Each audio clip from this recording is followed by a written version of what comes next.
In action, in manifestation.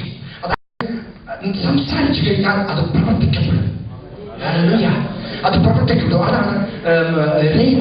Logos എന്ന് പറഞ്ഞാൽ written word, എഴുതപ്പെട്ട വചനം, ബൈബിളിലുള്ള വചനം. അത് സംസാരിക്കുമ്പോൾ മാത്രമേ റേമയായുള്ളൂ. ഞാൻ ഒരിക്കലും കർത്താവിനെ കുറിച്ച് ഇങ്ങനെ ധ്യാനിച്ചുകൊണ്ടിരിക്കുമ്പോൾ എനിക്ക് പെട്ടെന്ന് മനസ്സിലായത്, യേശു ക്രിസ്തു പറഞ്ഞ വാക്കുകളെല്ലാം റേമയായിരുന്നു. കടലിനോട് ശാന്തമാവുക, ശാന്തമായി.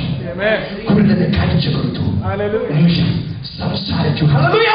എല്ലാം റേമയായിരുന്നു.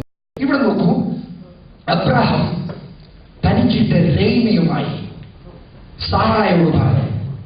സാറ അല്പം വിശ്വസിച്ചു, അല്പം വിശ്വസിച്ചില്ല. പക്ഷേ എങ്കിലും അതേ എങ്ങനെയായിരിക്കും നടന്നത്? Hallelujah, hallelujah, hallelujah, hallelujah, hallelujah, hallelujah. Thank you Jesus, thank you my father. വിടത്തില്ല. ഇന്ന് കണ്ടില്ല, സന്ധ്യ അസ്തമിച്ചു, പക്ഷേ